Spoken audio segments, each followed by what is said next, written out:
Assalamualaikum warahmatullahi wabarakatuh.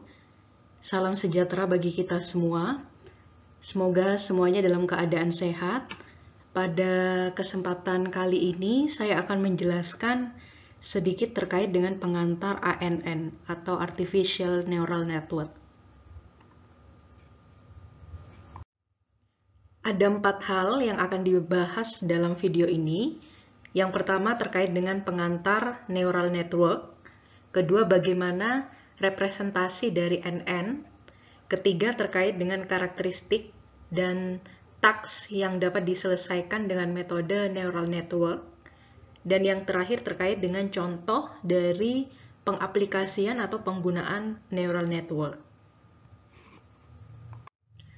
Oke, pertama-tama mari kita mulai dengan definisi dari ANN. Nah, sesuai namanya, yaitu Artificial Neural Network. Oke, jadi kalau kita artikan ke dalam bahasa Indonesia adalah jaringan saraf tiruan.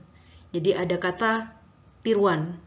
Oke, karena memang konsep dari ANN ini sebenarnya menyerupai atau meniru dari cara kerja jaringan saraf manusia. Jadi ANN ini adalah suatu algoritma. Jadi di mana cara kerjanya terinspirasi dari cara kerja jaringan saraf kita. Nah, dalam ANN, data itu direpresentasikan dalam format graf berbobot atau weighted graph. Nah, pada setiap nodenya ini memiliki fungsi atau tugas tertentu. Nah, algoritma jaringan saraf tiruan ini dapat diaplikasikan untuk menyelesaikan berbagai macam persoalan komputasi, diantaranya untuk kasus terkait dengan klasifikasi, kemudian juga identifikasi, prediksi, deteksi anomali, dan lain sebagainya, juga untuk regresi. Oke, salah satu jenis dari ANN yang lagi populer saat ini adalah deep learning. Mungkin Anda sudah pernah mendengar terkait dengan istilah ini ya. Jadi ini deep learning ini adalah algoritma tipe dari ANN di mana memiliki banyak lapisan yang tersembunyi. Nah, sekarang Anda sudah tahu apa itu ANN, selanjutnya bagaimana cara kerja dari algoritma ANN ini. Ya, nah seperti yang saya katakan tadi bahwa ANN ini sebenarnya meniru cara kerja dari jaringan saraf manusia. Nah, sehingga untuk memahami cara kerja dari ANN ini, kita juga harus tahu bagaimana cara kerja dari jaringan saraf manusia. Oke, jadi kita sebagai manusia itu diciptakan dengan memiliki sistem saraf yang luar biasa fungsinya. Nah, sistem saraf ini adalah sistem organ yang berperan paling penting. Jadi di dalam tubuh manusia, di dalam tubuh kita. Nah, yaitu untuk tugasnya yang mengatur dalam mengkoordinasikan seluruh aktivitas pada tubuh kita. Nah, contohnya seperti berjalan, berbicara, menggenggam, menelan, dan fungsi kognitif otak, semisal kita berpikir, dan juga ketika kita mengingat. Nah, jadi hampir semua aktivitas tubuh kita itu dikendalikan oleh sistem saraf. Nah, jadi dengan adanya sistem saraf ini, semua bagian tubuh kita itu bisa berkomunikasi satu sama lain. Nah, bagaimana cara kerja dari sistem saraf manusia? Nah, jadi dalam sistem saraf itu terdapat jaringan saraf, di mana jaringan saraf ini bekerja dibantu oleh sel-sel saraf yang disebut dengan neuron. Nah, kemudian di dalam tubuh kita ini terdapat sekitar 86 miliar sel saraf atau neuron yang bekerja setiap saat melalui jaringan interkoneksi, jadi saling terhubung satu sama lain. Nah, ketika tubuh menerima rangsangan, sel reseptor ini akan mengirim informasi dalam bentuk impuls. Oke, jadi dalam bentuk impuls berupa arus listrik untuk diteruskan ke saraf sensorik. Nah, kemudian dilakukan pengolahan dan menghasilkan respon yang tepat. Nah, jadi intinya si neuron inilah yang bertanggung jawab untuk mengendalikan dan mengkoordinasikan semua fungsi tubuh kita. Oke, kemudian bagaimana struktur sel saraf atau neuron? Nah, seperti kita lihat gambar ini, jadi neuron pada manusia itu memiliki bagian-bagian penting. Nah, di antaranya adalah sel tubuh, kemudian sebuah akson, dan banyak dendrit. Oke, akson ini apa? Akson ini si penghubung yang tugasnya untuk mengirimkan sinyal keluaran atau output dari suatu neuron menuju neuron lainnya. Ya, jadi dia tugasnya yang menjadi penghubung. Kemudian ada juga dendrit. Ini adalah fasilitator yang menghubungkan neuron dengan akson dari neuron lainnya. Kemudian ada nukleus, yaitu inti dari sel saraf.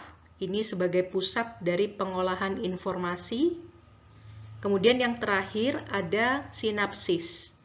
Oke, jadi ini fungsinya sebagai persimpangan di mana impuls atau informasi dapat mengalir dari satu neuron ke neuron yang lainnya. Oke, jadi berikut adalah cara kerja dari sistem saraf manusia ya. Jadi pertama, neuron sensorik itu mengirimkan rangsangan atau impuls yang diterima dari alat indera. Nah, bisa saja dari mata, dari hidung, dari kulit, dan alat indera lainnya. Kemudian, rangsangan atau impuls ini kemudian diteruskan ke sistem saraf pusat. Nah, di sini yang bertindak adalah otak atau sumsum tulang belakang. Kemudian, yang bertugas di sini adalah interneuron, yaitu fungsinya adalah untuk membaca impuls yang diterima dari neuron sensorik ya, dan memutuskan respon yang akan dihasilkan. Oke, jadi ketika diterima oleh otak, kemudian otak memproses rangsangan tersebut dan mengirimkannya kembali ke bagian lain dari tubuh kita. Jadi memberitahu mereka bagaimana kemudian reaksinya atau bagaimana bereaksi terhadap jenis tertentu dari stimulus. Nah, yang terakhir yang bertugas di sini adalah neuron motorik, yaitu yang bertanggung jawab untuk menerima sinyal dari saraf otak dan tulang belakang dan mengirim mereka ke bagian dari tubuh kita. Oke, jadi itu secara general cara kerja dari sistem saraf kita. Oke, tadi sudah saya jelaskan terkait dengan cara kerja sistem saraf ya secara keseluruhan. Nah, sekarang bagaimana cara kerja dari neuron, yaitu sel saraf atau bagian kecil dari sistem saraf. Nah, jadi secara general sama, dimulai dari neuron menerima semua input dari sinyal sensorik maupun dari neuron sebelumnya. Lalu neuron mempertimbangkan apakah inputan tadi memenuhi threshold yang ditetapkan. Nah, jadi inputan yang diterima itu tidak semuanya akan diproses. Jadi hanya yang memenuhi nilai ambang atau threshold. Nah, jika memenuhi, maka sinyal itu akan dilanjutkan atau dipancarkan kembali menuju neuron berikutnya melalui sebuah akson. Nah, neuron yang dipenuhi threshold-nya ini disebut dengan activated neuron. Sebaliknya, jika tidak memenuhi, maka neuron itu akan tertidur atau tidak aktif ya, sehingga tidak memancarkan sinyal lanjutan. Dan selanjutnya disebut sebagai inactivated neuron. Oke, baik, itu tadi penjelasan terkait cara kerja sistem saraf manusia. Nah, selanjutnya terkait dengan cara kerja dari ANN atau Artificial Neural Network. Pada prinsipnya sebenarnya sama saja seperti penjelasan cara kerja sistem saraf kita ya. Nah, jadi gambar di sebelah kiri. Nah, jadi cara kerja sistem saraf kita tadi dimodelkan menggunakan struktur data graph. Tepatnya adalah graf berbobot. Oke. Jadi artificial neural network ini atau NN, neural network saja ya. Ini adalah sebuah sistem untuk pemrosesan informasi. Oke. Pemrosesan informasi dengan meniru cara kerja dari sistem saraf biologis manusia. Nah, seperti terlihat pada gambar berikut, antara jaringan saraf manusia dan jaringan saraf tiruan itu memiliki persamaan dalam cara kerjanya. Keduanya sama-sama memiliki neuron. Oke, cuma dalam ANN ini, neuron itu direpresentasikan dengan node, nah, atau kita sebut dengan perseptron. Nah, jadi tiap penghubung yang merujuk kepada node tertentu ini memiliki nilai bobot atau W atau wake. Nah, nilai bobot ini fungsinya untuk menentukan derajat pengaruh dari sebuah neuron ke neuron lainnya. Nah, jadi pengaruh dari sebuah neuron ke neuron yang lainnya ini merupakan hasil kali dari nilai keluaran dari neuron-neuron yang masuk ke suatu neuron tertentu, yaitu nilai X. Nah, ini dikalikan dengan nilai bobotnya atau nilai wake. Nah, sebagai penghubung. Nah, tiap neuron ini memiliki sebuah fungsi aktivasi ya, atau activation element yang berfungsi sebagai threshold dari kalkulasi semua pengaruh neuron sebelumnya atau kalkulasi sesuai fungsi. Nah, keluaran dari neuron inilah yang nantinya akan menentukan apakah sebuah neuron itu aktif atau tidak. Nah, atau keluaran dibandingkan dengan threshold. Kalau nilai keluaran lebih besar dari nilai threshold, maka dia akan aktif. Kalau lebih kecil dari nilai threshold, maka dia tidak akan aktif. Oke, jadi sederhananya gambar yang di sebelah kiri ini digambarkan dengan gambar yang sebelah biru ini, jadi sama saja. Jadi ada input, kemudian ada bobot, kemudian dijumlahkan bobot dikalikan dengan input, nah kemudian masuk ke fungsi aktivasi dan nanti dia yang menjadi landasan dari pengambilan keputusan.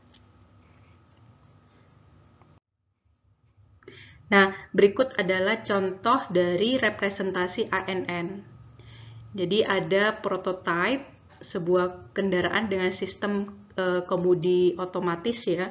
Ini dibuat pada tahun 1993, sudah menerapkan yang namanya Artificial Neural Network. Jadi diberi nama Alvin, singkatannya adalah An Autonomous Land Vehicle in a Neural Network. Jadi Alvin ini dapat beroperasi di jalan raya dengan kecepatan normal. Nah, setelah sebelumnya sudah melakukan yang namanya training atau pembelajaran sekitar 5 menit untuk mengetahui bagaimana manusia mengendarai kendaraan. Nah, hasilnya pun ia dapat beroperasi dengan kecepatan sekitar 70 mil per jam sejauh 90 mil di jalan raya menggunakan sisi kiri jalan dengan kondisi lalu lintas dan jalan normal. Nah, yang jadi pertanyaan, bagaimana cara kerjanya? Bagaimana penerapan dari ANN-nya? Oke, jadi si Alvin ini dilengkapi dengan yang namanya sensor kamera. Oke, jadi data input ini berasal dari kamera dengan sensor sebanyak 960, di mana berukuran 30 x 32 piksel. Kemudian metode ANN ini menerapkan yang namanya 4 hidden layer. Nah, seperti pada gambar di samping. Nah, dari input masuk hidden layer-nya. Nah, selanjutnya output dari hidden layer ini berupa 30 unit output layer yang menunjukkan seberapa banyak kemudi harus diputar. Ya, jadi ada 30 output unit. Nah, jadi outputnya itu berupa arah yang harus dilalui kendaraan untuk istilahnya mengikuti jalan. Kayak apakah dia ke kanan, apakah dia harus lurus, atau belok sedikit ke kiri, atau belok sedikit ke kanan, dan sebagainya. Jadi terdapat 30 unit output. Oke, mengapa dia dapat berjalan di kondisi jalan yang katakanlah kondisinya berbeda-beda ya? Kalau jalan itu kan istilahnya tidak teratur. Oke, jawabannya karena sistem telah dilatih untuk mengenali segala kemungkinan kondisi yang berbeda-beda. Jadi sehingga ketika dipraktekkan, dia akan mampu melakukan yang namanya navigasi secara otonom dan adaptif. Jadi artinya mampu menyesuaikan pemrosesannya dengan kondisi yang ada. Dan juga tidak lepas dari banyaknya sensor yang dipakai ya, jadi data inputannya lebih akurat. Oke, kemudian ini ada beberapa hal yang harus diperhatikan ketika kita menerapkan atau menggunakan metode ANN. Nah, jadi yang pertama, instan direpresentasikan dalam pasangan atribut value yang banyak atau sifatnya multidimensi. Kemudian juga target outputnya bisa bernilai discrete atau real atau vektor, discrete atau real. Kemudian juga penggunaannya representasi simbolik, misalnya decision tree. Kemudian juga data trainingnya bisa saja mengandung error, kemudian tidak ada batasan terkait dengan waktu training, dan perlu yang namanya evaluasi yang cepat terhadap proses learningnya. Kemudian ini yang paling penting, jadi tidak mementingkan kemampuan manusia untuk mengerti proses pembelajaran atau low interpretability. Artinya apa? Jadi kita tidak dapat menganalisa proses inferensi atau pengambilan kesimpulan ya yang terjadi pada model ANN. Jadi istilahnya model ANN ini sulit dipahami dan dibaca oleh manusia karena ia memiliki banyak layer. Nah, kecuali kalau kita menerapkan single layer atau single perceptron. Oke, terkait dengan single perceptron, nah apa itu yang dimaksud dengan single perceptron? Nah, jadi bentuk terkecil atau paling minimal atau paling sederhana dari ANN itu dinamakan single perceptron. Jadi di mana hanya memiliki atau hanya terdiri dari sebuah neuron atau satu node saja. Jadi pada perceptron hanya ada satu layer input dan output unit dan juga satu fungsi aktivasi. Jadi sama seperti penjelasan di awal, secara matematis terdapat fitur vektor X yang menjadi input bagi neuron. Nah, fitur vektor ini merepresentasikan suatu data point, atau event atau instan. Kemudian neuron ini akan memproses input X melalui perhitungan jumlah perkalian antara nilai input X dan bobot W atau weight ya. Nah, di mana di sini direpresentasikan dengan W. Nah, outputnya dari neuron adalah hasil fungsi aktivasi dari perhitungan jumlah perkalian antara nilai input dan bobot atau W. Oke, kemudian selain single perceptron itu ada juga istilah deep learning. Oke, tadi sudah disinggung di awal ya. Jadi ini sebenarnya sama saja. Jadi tipe dari ANN. Nah, tetapi di sini memiliki yang namanya banyak layer. Oke, kalau single perceptron tadi hanya satu layer saja ya, satu layer input. Nah, pada umumnya deep learning ini memiliki lebih dari 3 layer. Nah, di mana 3 ini ada yang namanya input layer, ada hidden layernya yang memiliki neuron lebih dari atau sama dengan 2, dan yang terakhir adalah output layer. Nah, jadi itulah alasan kenapa disebut dengan deep, karena terdapat relatif banyak layer. Nah, kemudian karena banyaknya layer yang tersembunyi, jadi deep learning ini yang jelas pasti lebih kompleks dari yang single perceptron tadi. Jadi pemrosesan datanya juga semakin rumit. dan membutuhkan lebih banyak data untuk memproses yang namanya inferensi atau pengambilan keputusan. Kemudian juga metode deep learning ini pada umumnya lebih akurat, namun sangat tidak interpretable seperti yang dijelaskan tadi ya. Jadi kita sebagai manusia susah dalam menganalisa proses inferensi dari metode deep learning. Oke, dan yang terakhir, metode ini banyak digunakan untuk computer vision, kemudian NLP, kemudian pemrosesan sinyal, dan lain sebagainya. Nah, ini berikut adalah contoh pengaplikasian atau penggunaan deep learning untuk misalnya terkait dengan face recognition. Jadi yang dilakukan adalah proses pencocokan wajah. Jadi model neural network secara bersama-sama saling terhubung untuk mencocokkan fitur-fitur geometris pada wajah manusia. Karena pengenalan wajah itu pada dasarnya adalah masalah dalam pengenalan pola visual.